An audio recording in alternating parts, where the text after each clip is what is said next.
Welcome back to the Arise interview, where we speak to the newsmakers as well as ordinary people doing extraordinary things around the world and featuring the voices at the heart of the stories. I'm Emmanuel Kulu. Now, my next guest is noted for his groundbreaking recreation of the great African kingdoms of ancient Egypt and for his portrayal of black cultural figures who he says should be central to world history. And now the author and historian Emmanuel Kulu has released another one in the series as he continues his quest to right the wrongs of miseducation and to rebalance the story of African history. He's done tremendous research over the years and has written books that, according to him, incontrovertibly prove that Egypt was an ancient black African kingdom and not a European or Middle Eastern civilization. His latest work in this regard is titled I, Black Pharaoh, Golden Age of Triumph. And not surprisingly, it's been quite controversial, just like his other publications. Of more on this, I'm joined now from New York, I believe, by the author and historian Emmanuel Kulu. Thank you very much indeed, Emmanuel, for joining us. So your work has centered around reaching deep into the motherland, if I could call it that, to see if you can sort of reignite historical authenticity which Africans were taken away from. Tell us more. Yes, absolutely. You know, African history has been distorted by the Western world due to media, due to literature. When we look at these ancient Egyptian films and ancient Egyptian novels, we see them something as other than African. We may see them as Middle Eastern, and we also may see them as Caucasian. But we know, according to the studies of Ivan Van Sertima, Sheikh Anta Diop, Dr. Ben, and all of these great historians, Runoko Rashidi, the late and great Runoko Rashidi, we have come to understand that ancient Egypt must be told from an African context. And I mean, just before we get into your books, which I think are really quite fascinating works, how much does history and the way that it is presented matter? It matters a great deal because history is attached to a person's self-esteem and a person's group esteem as well. And a study was done by Professor Robin Walker in the UK that mentioned that a person's group esteem is based off their knowledge of their history.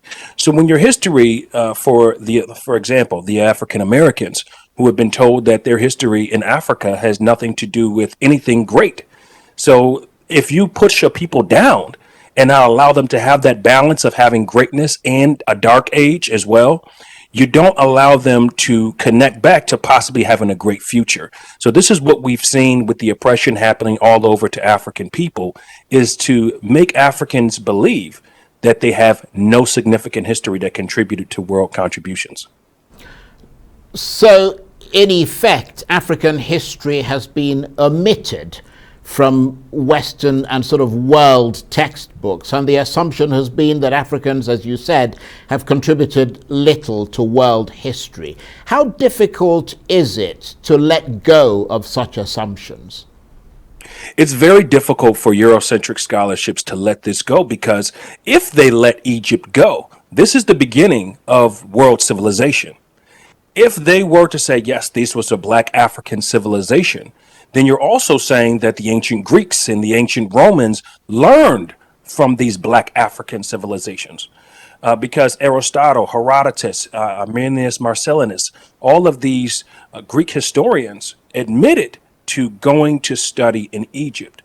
So if you start to question one thing, then people will start to question everything. And this commits a big problem for Eurocentric scholarship. So they have to continue to cover it up. Though I must admit, there are a great rising of historians such as Robert Bauval, such as Vanessa Davies, my dear friend, such as Dr. Sally Ann Ashton. There are a lot of great historians who are starting to speak up now about the ancient African origins that are not actually African people. So we're starting to see some progress with that. Well, you've kind of answered my next question, but if you could sort of expand a bit more on it, because I was going to say that your book series is focused on ancient Egypt. I mean, you've written I, Black Pharaoh, Rise to Power, and more recently, I, Black Pharaoh, Golden Age of Triumph. I mean, I was going to ask you why the focus on ancient Egypt as a way of rebalancing black history. Absolutely. The reason why, again, is because ancient Egypt is the beginning of all civilization. Professor Leakey and Mary Leakey also mentioned how life even started in Africa. But we also know that civilization based off ancient Egypt started in Africa. And we see that there's a strong connection between ancient Egypt and other African civilizations, such as ancient Kush, such as ancient the land of Punt.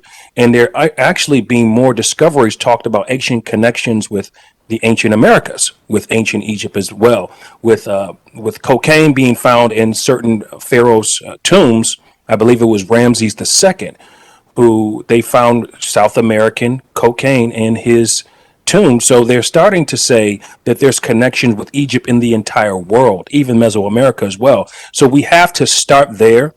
This was the idea of Sheikh Anta Diop, was we must start with Egypt and then come down to the rest of African civilizations as well. Yes, but I mean, in a sense, you're imagining it all, aren't you? Or at least a significant part of it. Because, I mean, your books are historical fiction, which are loosely based on true events. Right, correct.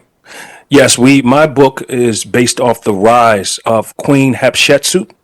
And now, when we talk about ancient Africa, we must also include that Africa has produced more women rulers than anywhere on the face of the planet.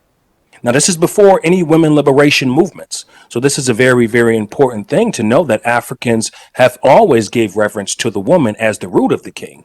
And then we go with Tutmosis III, who is also a part of the I Black Pharaoh story, who is considered to be the greatest conquering pharaoh of ancient Egypt, who spread his campaigns as far as the Black Sea, north as the Black Sea, and as far south as ancient Kush, and into the land of Punt as well. So, just tell us more about what's actually contained in your books and how you approach this whole issue of rebalancing history. I mean, from what I've seen, they appear to be very powerfully rendered. Absolutely, absolutely. We wanted to show the true African origins of Egypt, and we wanted to show them from an African perspective. So, what we did in the Golden Age of Triumph, we included 3 new chapters, and we also included 22 pictures. So, not only are you going to be reading these ancient Egyptians as Black Africans, but you're actually going to be seeing them as Black Africans. We're currently now in the process of transforming both novels into a film or possibly film series. We're looking for support from different film crews all over the world. We've spoken with Mahershala Ali, Idris Elba, and we are continuing to make progress with that as well. But we truly want to show the beauty of ancient Egypt in its African context. No more Eurocentric whitewashing. I think that's an absolutely brilliant idea, to try to transform it into movies. Don't forget the people in Nigeria. I mean, they've funded quite a few big international products, I mean, Absolutely. movies and so on. And this obviously relates to them directly, because it's their history as well as it is of sort of African Americans and so on. But what kind of reaction are you getting generally to your books, and are they finding their way into sort of mainstream education and culture? Yes, as an African historian myself, I do seminars. I'm currently got one coming up in the Buffalo History Museum, where I've been asked to speak about ancient Africa, the golden age of Africa, untold. The golden age of Africa is with the seminar, but I've been doing seminars for the last 3 years, teaching this in different schools, UCLA, Harvard University. We definitely want to do more abroad to get this out. But for everyone, we want all Africans to be included in the film. The reception of the book has been excellent. I mean, before the actual first book, Rise to Power, we had a lot of controversy because people were afraid to see this type of change.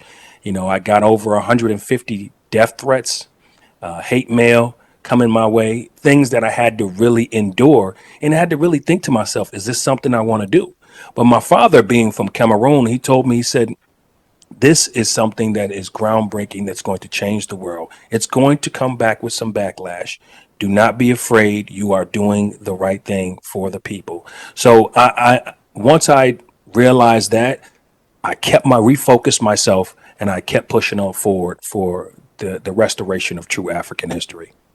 Right, and obviously you were interested in the discrepancy between the facts that you were discovering in your research and the lack of presence in the lack of their presence in the historical narrative. But what inspired you yourself to decide to change that narrative? I was inspired back in the third grade. I did a project on King Tut, and my father and I made sure that we painted King Tut as an African man. And as I brought it to school, I got a B minus.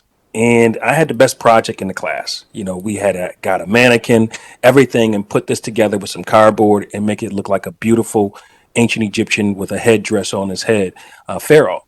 And my teacher said it was historically inaccurate. Since that day, in the third grade, that lit a fire into me to proving that ancient Egypt was a Black African civilization. And I'm not the only one. As I mentioned, guys like Ivan Van Sertima, Sheikh Anta Diop, Chancellor Williams, even Malcolm X spoke about it before he passed. So this is knowledge that I feel needs to be out there. And if America and the Western world is really interested in balancing or showing the truth, then this is something that they want to show Egypt from its African context, which has never been done in the history of the world that we know it today. Yes, and that sort of leads to the next point I was going to make, because I mean your books are of course a good start in this massive attempt to rebalance history and culture, but clearly we need to go much further, don't we, and to reconsider our models of education, because even as you write the sort of brilliant books that you publish, if you don't change the models of education and the textbooks that go with it, then arguably nothing changes at all, does it? No, not at all. To make this change, you have to start with the media. You have to start with literature. You have to start with all of these things to reshape history. And you also have to start allowing African historians to be included in Egyptology, because this is something that has been excluded. When you talk about the beginning of Egyptology, it was coming from the narrative of biblical studies. And it would create some issues for biblical scholars at that time, who were predominantly European, to say that Egypt was an African civilization, because the ancient Israelites, who were also in Egypt at that time, you would also have to say that they were an Afro-Asiatic group. So that connection kind of scared a lot of Egyptologists. So they had to kind of separate Egypt from Africa and say Egypt is its own thing. But in reality, if you go to Egypt to this very day, you will still find the descendants of these pharaohs, these Black African people in the land of Aswan to this very day, that have been oppressed and are currently being oppressed by the governments and the powers that be, that have kind of forced them south, so to speak. Well, I have to say that your books are brilliant, and you're absolutely fascinating to talk with, and keep doing what you're doing. Emmanuel Kulu, the author and historian, was talking to me there from New York.